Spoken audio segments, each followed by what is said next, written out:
Hello everyone.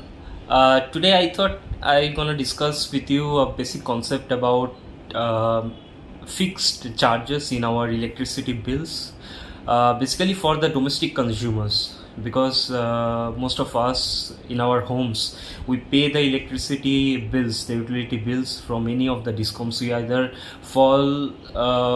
We have to fall under the control area of the discom, the distribution company, so basically buys power at the higher level and sells us to us.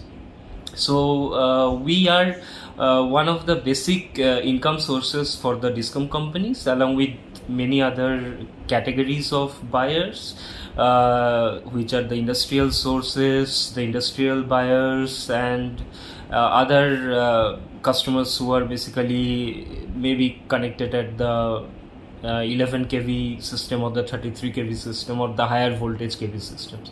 So let alone that, we are one of the basic sources. We are among the basic buyers from the discoms, and we have to pay them charges for that. Now there are various components of the electricity bill that we are paying. One most and the foremost, that which is the easy to comprehend, is the energy charges, because how much energy we have consumed in a month, it's basically in kilowatt hour, or as we see in units, and we have various tariffs for them. For example, if we consume between 0 to 200, there might be a rate, for example rupees 3 per kilowatt hour, and then for 200 to 400 we can say that it is rupees 4 per kilowatt hour, and so on. So we had that kind of a step tariff, and it is basically applied on the these energy charges, that is the energy that we are consuming. However, in over and above these charges, there is another charge that is levied on the domestic consumers, which is known as the fixed charges, which is based on the maximum demand. Now, what is the maximum demand? Maximum demand is something, for example, for a generator, we can say that it has a maximum capacity of its when a machine of a generator is getting built.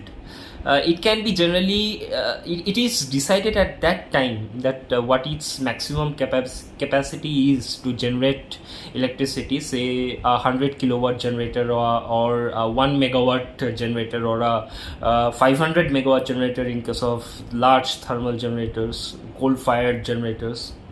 However, in case of distribution sector, in case of homes, in case of domestic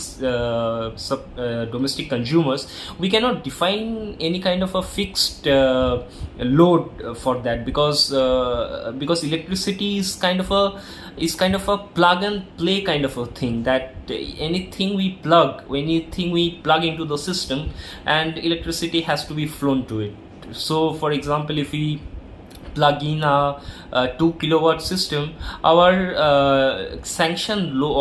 our load that is getting catered is getting increased by 2 kilowatt. For example, say suppose we have 3 ACs running on, and 2 TV running on at the same time, and less other loads are very small, let's assume it. So 3 ACs, say suppose 2 kilowatt each, and TVs, say suppose 500 watt each. So that cumulatively sums up to be 7 to 7.5 kilowatt. So at that time our load will be 7.5 kilowatt. Similarly, we decide to turn off one AC of 2 kilowatt. So from 7.5 kilowatt, our load that is getting catered will change to 5.5 kilowatt. So as you can see that this is a very dynamic kind of a thing, and it is not fixed, which was as was seen in case of the generation side, where its installed capacity was fixed, so it's a fixed criteria. But in case of this, it's a dynamic criteria. Now Now, how the distribution licenses are billing it?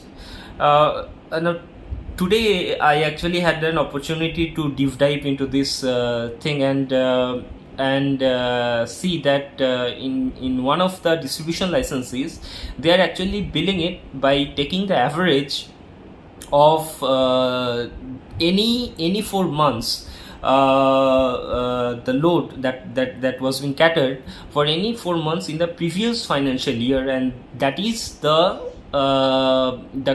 sanctioned load for the next financial year, and you will be getting billed for against that.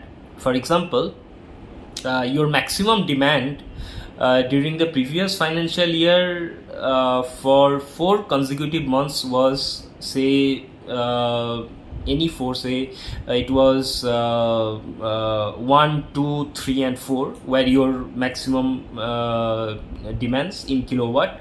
So it will be 1 plus 2 plus 3 plus 4 divided by 4, which comes out to be like 10 by 4, so it's 2.5 kilowatt. So 2.5 kilowatt is your sanction load for the next financial year, and this procedure goes on. Now this is very much important, like the sanction load is important because this is the maximum capacity that your distribution company has to cater to, and it is important because the poles and all the cables etc. needs to be modified accordingly, so that there is no harm in it, because at the peak we have to always cater to the peak, and catering to the peak is one of the most important thing here. It not only decides the insulation level, it also decides how much pole height needs to be there, among many other things. So we have learned this thing.